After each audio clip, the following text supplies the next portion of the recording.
Hello, everyone. Happy Monday. Thanks for joining us again. I was and wasn't here last week, so that was a pre-recorded episode. Thank you, Tyrena, for jumping on with me and doing that. I recorded that before I went on vacation just because I knew going to the beach and then 4th of July weekend, I was not going to either have the time or the energy to like schedule stuff, put stuff together. And almost ran into that this week. So I had put a schedule out. And like I say, I'm big in the wrestling industry. Card is subject to change. And very thankfully, I have a good friend, Andrew, here, who took some time out of his day to jump on here with me and kind of discuss. We're going to discuss his career transition that he made during the pandemic. But Andrew, thanks so much for taking that time out of your day to do this with me. Matt, I'm glad I had the time to do it. This is a crazy busy weekend for us, actually. So it's nice Yeah. to get a couple hours break. Plus, I get to be in the air conditioning, which Oh, yeah. let me tell you, working outside every day right now kind of sucks. Yeah, I'll bet. I'll bet. I did landscaping during the summers in college, and there's days I miss it, and then days that I don't. And this week with the humidity has been like, yeah, I'm thankful to have an indoor job for sure. Yeah. For sure. So if you've watched the show, you know, and we start off by just kind of discussing what we're looking for a week ahead, what's motivating us, things of that nature. So few things motivating me for the week. The biggest one I have off this Thursday. Sorry, Andrew, going to the Phillies game. They're not playing the Braves though, so it'll be all good. It'll be good. My wife is in education, so she's off for the summer. My daughter's in daycare Monday through Wednesday. So Thursday, we're all taking the day to go into Philly, catch an afternoon game. It's a kids run the bases day, so we'll see how she does with that.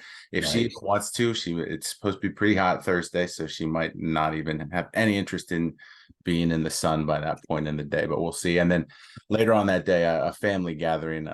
My aunt and uncle are celebrating an anniversary, so we're all gathering in Philly. So it all just kind of worked out that it was on the same day. We're already there, so probably have some time to kill in between the two events to sightsee in Philly. What we want to do with a 4-year-old in Philly on a Thursday, we'll see. We might just kind of like do the art museum steps or Franklin Institute and then get to dinner early or something, but we'll see.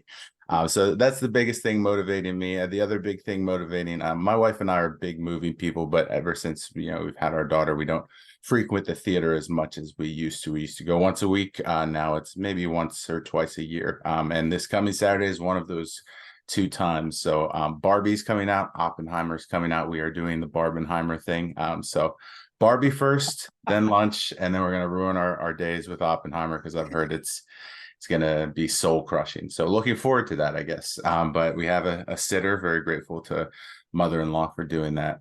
So a date day, just the two of us. Those are infrequent. So going to celebrate that. So that's the motivators for the week. Goals for the week ahead. Since I do have the day off, that means the schedule's kind of crammed Monday through Wednesday, and then I'll come back to a crammed Friday as well. So just making sure I'm tying up loose ends. I have a coworker covering for me on Thursday, so I don't want him to have to like stray too far out of his own tasks to take care of anything on my end. So just making sure everything's cleaned up before I go out. And then just the communication aspect in recruitment, that's always the biggest thing. And candidates ask for communication from recruiters, and it's the least we can do. So just making sure I'm letting people know where we are in the process, what the next steps might look like and things of that nature. So it's the other goal this week is to tie that up and win from the week before. Last week I closed out 5 positions, so big week for me. Don't know that I'll match that this week, but we'll do our best. So still celebrating that. So that's my week ahead. Andrew, what are you doing this week? What's going on in your world? So let me rewind things one week. Sure. Last Sunday, we had in Lidditz anyway. I'm sure you guys probably got hit by it too. We had 3 inches of rainfall heavy in about 4 hours. Mhm. So I work on a golf course. And one thing that is on just about every golf course, at least golf courses that like to have a challenge, are bunkers. Mhm. Take a guess what happens when you have 3 inches of rainfall in 4 hours. You get quicksand. Quicksand, well, not only quicksand, but all our bunkers are about 16 years old, and they're probably about 6 years past when they should have been redone. Because the last time they were done, you had this kind of like canvasy material that's put on the sides and stapled down. That's supposed to help hold the sand. Well, it's after like 10 years, it's stuff garbage. Yeah. So in the next year and a half ish, that's going to get redone. because what we came into work on Monday morning, every bunker in the place, all the sand had run down into the flats. Most of them still had water in them. Ah, And fun. this weekend at Bent Creek is our big midsummer member tournament. So we had 1 week for the bunkers to dry out and get completely repaired. And we've got 88 bunkers on the course. Fun. So in this heat, that's a lot of manual labor out there. Like Monday, we were doing the whole bunker rotary where we, clean up around the edges and all the fingers down. And then the last literally 4 days after that, we're just getting the sand pushed back up, smoothed out, making sure everything looks nice. And let me tell you, this morning when I left after our 4 a.m. start to get everything ready, the course didn't look like we got pounded by 3 inches of rain in a relatively short period of time. So, we were able to pull through last week, get all of that accomplished. And then you'd think, oh, okay, you had a big event this past weekend, you get a break now. So this week, not only is member today and tomorrow, we've got Giant Food coming in on Monday. This is their huge outing that they do for their management level for the entire region. And they don't just use us. Their management group is so big. They use like us, Hershey, and I think there's probably at least one or two other country clubs they use to hold this thing just because of how many people are involved in it. Mhm. So we've got that Monday. And then Wednesday, Thursday, we've got a member guest event. So this is a wild and crazy Right. week, and of course, this is the week where my dad and I are going down to the Savory Gourmet in Lidditz on Wednesday night for a bourbon and cheese pairing. Because years ago we did a Scotch dinner down at Tellus 360 in Lancaster, and we had such a blast. And then the pandemic hit, and we just never had a chance to do stuff like this for a while. So I'm Mhm. really excited that my dad and I are going to get the chance to do that. I'm sure me and Ella are going to have some surprises for the boys scattered throughout the week because they're on summer break and enjoying every minute of it. Yeah. Yeah, you'll get to enjoy that when your daughter gets to school and then sees the joy of summer break. She's going to miss her friends for like 2 weeks, and then she's like, "No, it's all fun. I'm home. I'm home. I'm home." And then as she gets older, she's like, "All right, where's my friends? Bring them over. Play date Right. time." Yep. We've had so many play dates throughout this summer already. I'm loving it. My kids, they have found some great friends at the elementary school, and fortunately, the parents are also good friends of ours. So that just works out very well. That either Yep. everybody comes to our house or we go to everybody else's house, and it's nice. It's nice to have those little social times For sure. because otherwise I'm very content to unfortunately just sit my butt at home at night and watch Netflix Yeah, no or complaints baseball. there, honestly. A nice evening of quiet time on the deck is certainly not something I turn down when it happens. Yeah. Yeah. Quiet time doesn't happen often. It's nice to embrace it where you can. For sure, for sure. So you and I have chatted before about this, and finally happy to that we got to connect on this because this is something that's coming up a lot in terms of the people I'm connected with on LinkedIn. A lot of people are looking for something new. A lot of my connections right now are transitioning educators since I was a transition teacher myself. So come to me, ask questions about how I made the move, and this was 8 years ago. So my advice is still relevant, but not as fresh. But you and I have discussed you made a transition from healthcare into a completely different industry during the pandemic. So, that was one of the things I wanted to have you on to discuss because that's one of those things that people are overwhelmed. They say, I'm done teaching. I want something new. I need something new. Where do I start? And that's not an easy answer for anyone, especially from an outsider. So, for you, what did that process look like? What was it for you that was like, I finally made this decision and this pushed me towards I need to do something new. So I started, so let's see, I was a pharmacy tech back in 2010, 2011 is when I started that with CVS. Mhm. Thankfully, I was quickly able to transition from CVS to Lancaster General back before they merged with Penn Med. Okay. And I was in a really uniquely created role, which I've since discovered my former employer loves to do that. They love to make unique roles that give you experience, make you valuable to them, Mhm. and then make you absolutely useless anywhere else. Because because that experience doesn't translate to any other role in any other healthcare system, Right. which I've got a lot of feelings on that, but we'll leave that on the back burner for now.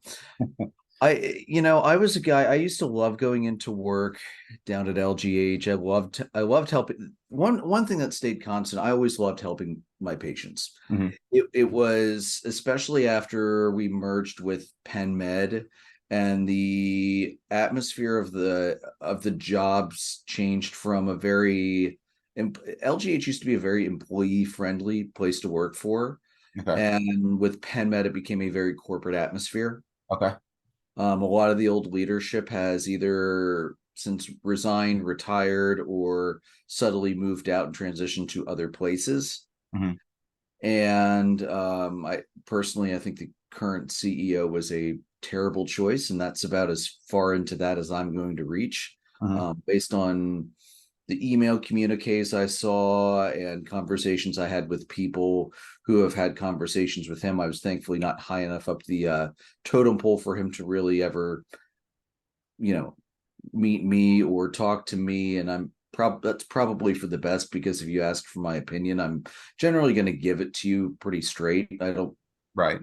tend to sugarcoat very much when it comes to that. So LGH was a great place to work. I was in the ER as a med history tech that was collecting history on patients. I was running, oh God, how many patients did I see? I think by the time I left, I think I'd seen over 10,000 patients, Oh wow. which is just an insane number to think about. Yeah. And my wife was really the one who she could see that I was not doing well Mhm. coming home from work because I was mentally drained. And this Right. is before the pandemic rolled in. And Yeah. then the pandemic rolled in and all the restrictions that were put on us was so much worse. Right. Because not only are you talking to people, but early on when we didn't have rapid COVID PCR testing that we could do, and we could get an accurate result back within anywhere from 30 minutes to 2 hours, we're waiting 4+ hours for COVID results to come in. And if they were highly suspected at that time, because we really didn't know enough about how the virus transmitted itself, we were really kind of stuck. They didn't want us going into the rooms to talk to the patients, but the internal infrastructure upgrades in the hospital were not really at a point yet to make either doing Zoom calls on the tablets or even using the internal telephones really a great option, Mhm. especially in the ER where they didn't have the bedside tablets like they have in the patient rooms upstairs. Right. And the phones in the ER were, to put this politely, 25, 30 years past their time.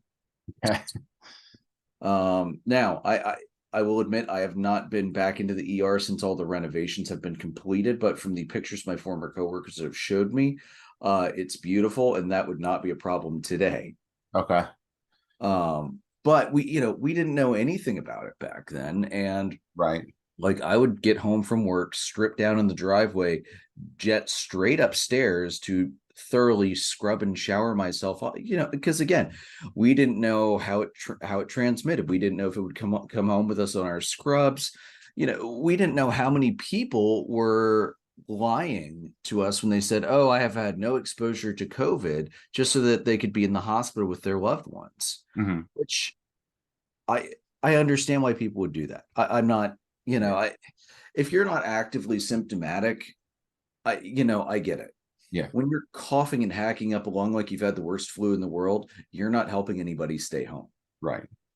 Right. So my wife, she knows that I love to golf, and she found that Penn State's World Campus offered the turfgrass management program through the World Campus. So you didn't even have to be in person for anything, which Okay. is great, because when you're working full time, good luck trying to find, how many hours a week to go to physical class in a classroom. Right. Especially with kids.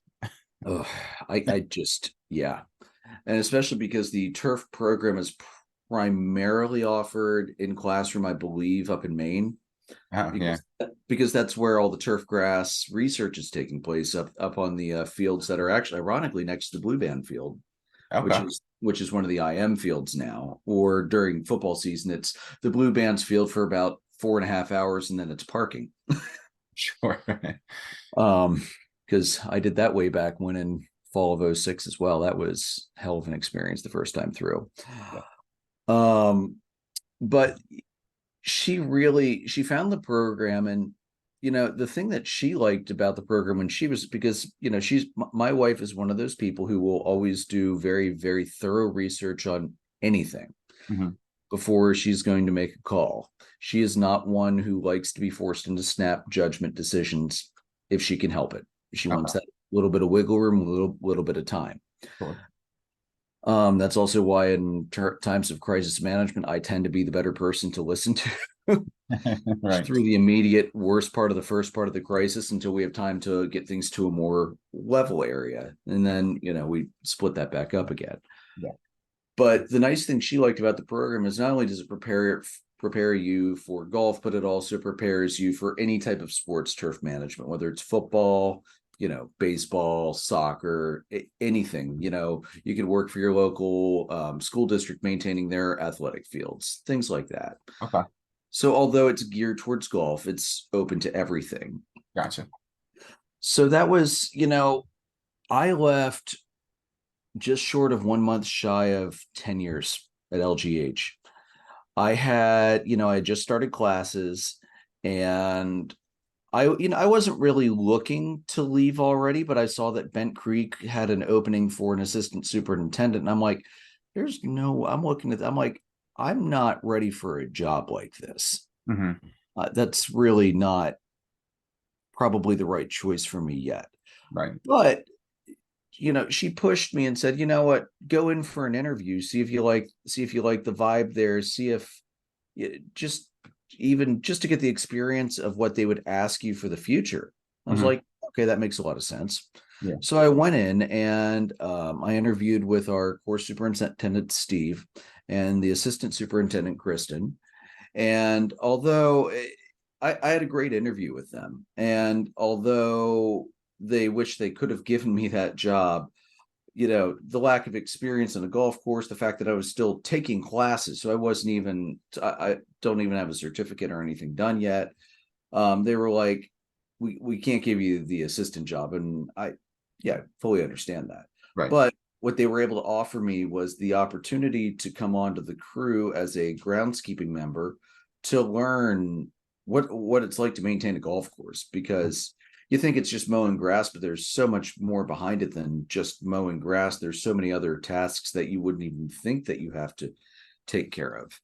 Right. So, it was a pay cut to leave the hospital, but we sat at home, talked about it for a while, took some time to think about it, made sure we could still fit it in the budget, and we decided, yeah, let's do it. So yeah, it was just a month, like I said, just about a month before my 10 year, I formally left the hospital and jumped into a completely different career path.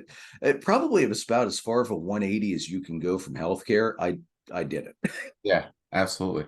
Absolutely. So from the sounds of it, in terms of the interview process, a lot of the importance to you was knowing A, the field you wanted to be in, and B, know the employer that you wanted to work for next. So how important was that when it came to the overall search, and saying not just I want to do this, but this is a company that has the values or has the treatment of their employees that I want to be within my next role? I think it's one of the most vital things for anybody going into an interview. Um, it's a little bit of a simplistic metaphor, but you really can't fit a square peg into a round hole. You have to make sure that when you're going from place to place, you need to make sure that it's going to check. Now, I understand there's no such thing as a perfect job. You're rarely going to find something that will check off all 400 boxes you have, Right. but you're looking for something that's going to check off a majority, and especially the big important things to you. Mhm. I was lucky. I was cutting back on salary, and albeit that was temporary, after a year there, I'm just about back to where I was at the hospital. So um I was able to, and I was actually brought from seasonal to full time last year, all in the same year, which is pretty unusual there because they don't typically have 12-month positions open up often enough to do that. Right. So I feel like when you're in an interview and it's a long enough, and it should be a long enough interview, you should be interviewing for at least an hour Mhm. with one person. And if you're like me and you're lucky enough to have a two-part interview all in the same day, um the nice thing is for me that after I talked to Steve for 45 minutes, not only did I talk to Kristen for almost another hour, but she actually took me almost behind the scenes where she was showing me things such as how she lays out the tasks every day. I Mhm. got a facility and course tour. You could tell she was as invested in trying to get me in there as she was in trying to help me learn, because she actually just completed the certificate program, I believe, the year before. Now she's been there for, I believe, 20 years. Okay. So she's been there almost since the inception of the place, and has literally worked her way up from groundskeeper to an assistant superintendent. Okay. So she she's very unusual in that regard, because most people do not tend to stay at the same place for more than a couple of years. It's just kind of how the industry has gone, unless you're in one of the upper level positions. Mhm. So her perspective to me was so valuable for where things have been, where things are going. And when you're with someone like that, you can tell pretty quickly that not only are they going to give it to you straight, but they're not going to sugarcoat it one way or the other. She was very honest and blunt with me what the days are going to look like. This was back in February, I think, when we had the interview, and I started at the end of March or beginning of April. She was pretty blunt with me. There's going to be days where you're outside slogging around in the heat and it's going to be absolutely miserable. You're going to feel like dog crap by the end of it. Mhm.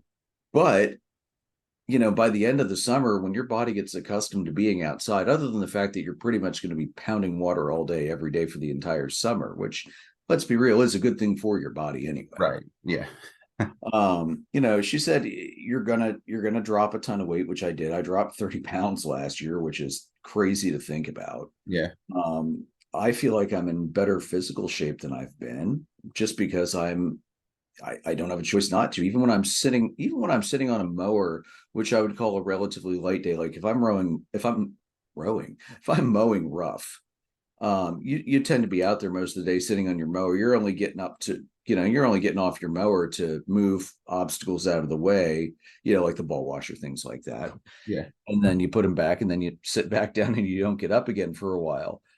Um, but even those quote unquote lighter days, you have so many physically active days that it's like, okay, this is just a little treat in the middle of the week before the next day where I'll probably be on bunker rotary or doing something else that's much more physical in nature. Right. So, Yeah. so it worked out really well. I got a good vibe from everybody I interviewed with. I got to talk to a couple of the guys that were there 12 months, and it just felt like the right move at the right time. And I'm really, really glad that I took it. Yeah, so beyond the physical aspect and how you feel better physically since taking on this job, what about the mental health aspect of it and making this change into something else? You talked about being drained, and I'm sure you've had the times of dread going into work, waking up for work, and not that you won't get that in your next job seekers. There's never going to be a job where every day is a great one. But the difference in terms of where you were to where you are now is what I think a lot of job seekers look for. They want to make this change. They want the reassurance that this is, the right move for them. So not to say that everyone's next job is going to be infinitely better, but seems like yours has been. So what does that look like for you outside of work now, because you're happy where you are? Well, I definitely can say that I do dread Wednesdays, because that is the day we typically do bunker rotary. So it's not a completely dread-free week. Right. But putting that aside, um, it's the best way to put this. I moved into a job that, because I'm more physically active, I am more physically tired at night, no doubt about that. But because I've also transitioned from 4 10-hour days to 5 8s plus 4+ in the weekend. Mhm. So although I'm technically working more hours now, I feel like because of the way my schedule is laid out, I actually have more opportunity to do stuff at home. I'm not going to lie. I sometimes take like an hour cat nap when I get home from work, especially after a heavier day. Mhm. But then my evenings are more opened up because I start 5:30 in the morning, or 5 o'clock, or well, today 4 a.m. Mhm. And so I usually get home around 1:30. So me and the boys relax for a little while. And then, I'll take them to the park in the afternoon. We'll go outside in the pool. I have all this afternoon time with them that I never had before, because I was getting home from work. I'd be done at 5:30. So I'd come home like 6 o'clock. I wouldn't get home till like 6 o'clock. By then, we're eating dinner and then do homework, practice instrument, whatever, and then, oh wait, it's time for bed already. Right. So I feel like I'm getting more, you know, I'm in better shape, so I don't get worn out as fast. Mhm. I am I'm able to spend more time with the family, and it's just more quality time with them, because just wait till your daughter gets to this age, man. My boys are 9 and 11 now. Mhm. Ben will be 10 in September. And we like, I took a day off last Wednesday. Yeah, last Wednesday. And we went up to Hershey Park with the boys, and it was just a blast. Yeah. The age they're at right now, and the hot weather didn't bother me out all day. Right. So we just kept pushing water on them all day, and they did just fine. And, you know, I'm in a place now where it seemed like it was a better deal to do the 4 10s and have the 3 days off. But when you do longer days like that, that day off isn't much of a day off, because you're spending it physically, mentally worn down and exhausted. Yeah. And when you're only off when you're only off like that after long shifts, it's like, I need to do that, I need to do that, this needs to be clean, that needs to be fixed. I felt like I had more tasks that I needed to do that I couldn't do. So I think for younger guys especially, um longer shifts are definitely something they look as a positive. But now that I've done them both, I kind of like more days but shorter hours, because it's more time I get to spend around here, and I feel more present. Yeah, absolutely. Absolutely. So then the last thing, and this is something I ask anyone, and the advice question of our chat here, and everyone's job search is different. That's what I always try to tell people. So, what's worked for me, what worked for you, that's not going to work for everyone. But at the same time, gather as much advice as you can. So that's why I always like to have people share that. So, especially for you, someone who made that decision, you had to sit down with your wife, and you knew this was going to be financially a step back to start. So big picture, you were looking at everything like that. So for people that are kind of in that similar situation, they want something new, they need something new, and they might have to take that step back. What advice can you give them in terms of preparing for that? Because that is a hurdle that a lot of people really have to face, and sometimes they just don't know how to face it. Well, the best advice I can give, at least going into the interview, is don't be afraid to ask the tough questions, Mm. because that was one of the first things I asked both Kristen and Steve, was, what is this going to look like for me financially? Mhm. Because especially when it became apparent that the salaried position I was going for, I'm not yet qualified to take. So I was going to have to take an hourly role doing something different. Mhm. So never be you go in knowing your worth, but also go in knowing that just because you can't get to where you think you are, if they're willing to come to a place that's close, don't be afraid to look at your budget and say, you know what, there are some things I can cut out. I don't need to go to Starbucks every day. Maybe I go to Starbucks once a week and I get, I get coffee at the grocery store, and then I make coffee at home. Mhm. Save a little bit of money there.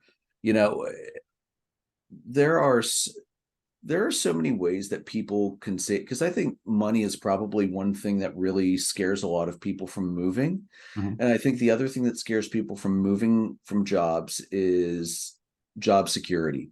Yeah. I lost a ton of vacation time leaving LGH to go to Bent Creek. I'm worried, when you're at one place for almost 10 years, you get a lot of build up, paid time off, vacation, the whole, LGH lumped it all into one, which is really nice. Yeah.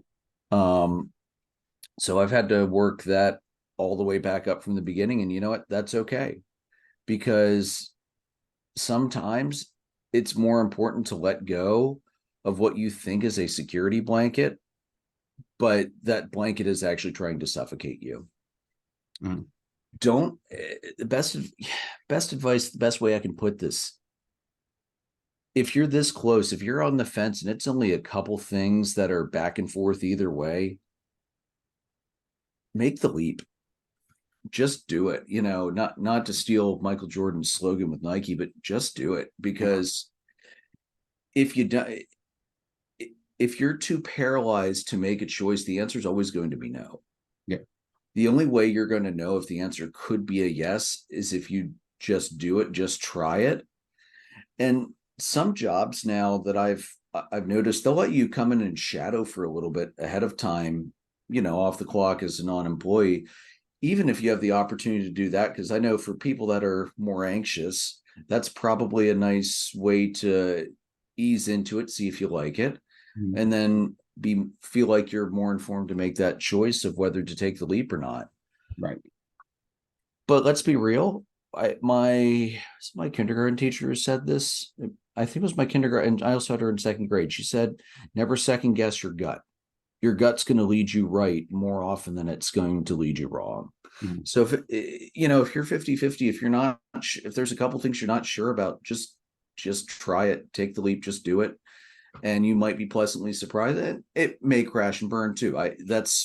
You know, Yeah. that's always a possibility, but just take a chance, because you just really never know. And if it works out, you're going to be like, why did I wait so long to do this? Right. Yep. Absolutely. Well, Andrew, I appreciate again you taking some time out here, and glad we could finally do this. You have a few other podcasts if you want to, plug what you do by there. Feel free. Otherwise, we'll wrap it up and hope everyone has a good week. So the place you're going to find me most often is Monday nights. I am the host of the Dollar Dogs and Beer podcast. It is a weekly podcast about everything baseball. It's such a unique combination, because you've got me, a huge Atlanta Braves fan, my buddy Jason Ricker, who I've known since high school. He's a huge Phillies fan. Actually, he and Karen are at the second game today. Okay. He's quite irritated about it because the ring giveaway is just for the first game. He Yeah. has been low key blowing up the fantasy baseball chat all morning about how irritated he is by that. And then our other co-host is my buddy Joe McGrath, who I think I've known Joe since middle school or before that, because we did Boy Scouts before we were together in high school. Like, we all went to Warwick, Mhm. and he's a Cubs fan. So it's such a unique blend of two big rivals plus another division, but it's one of the most historical teams in baseball. Right. And Joe's got a ton of family in the Chicago area. So he's kind of a Cubs and White Sox fan. So he's got very good knowledge from the entirety of the city. And his dad's a Mets fan. So he has, or not his dad, his father-in-law is a Mets fan. So, he brings a ton to the table. And Joe is always able to break up the standoffs, and me and Jason get back and forth into the good The old mediator. Braves Phillies rivalry, usually on the side of Jason, I should note. But that's okay. So we're on every Monday night. We usually go live between 8:15, 8:30 Monday nights. This Monday it'll just be Jason and I. Joe has stepped in and done a lot of solo, because Jason's been he's had one of the craziest spring, early summer schedules I've ever seen somebody take on. Lot going on. Yeah, he joined the Uptown String Band, Mhm. from the Mummers Parade. He Yeah. did that for the first time this January and loved the experience so much that he has been doing more and more events with them. So it's sucked up a little more of his time than he was anticipating, but that's okay. It's a great experience and he has a blast doing it. So I'm really happy he had that opportunity. Plus, gives us a chance to play saxophone again more Right. often, which that's just awesome for him. So, he'll be with me. It'll just be the two of us Monday night, which is good because I haven't gotten a chance to recap the first half with him yet. And based on the text messages I've gotten so far today, he is going to be in a fiery mood when Monday rolls around. It's like the Phillies have come out a little bit flat so far, but And we'll give him some time. The podcast is, like I said, Dollar Dogs and Beer podcast. The Twitter, we're at DDAB_podcast.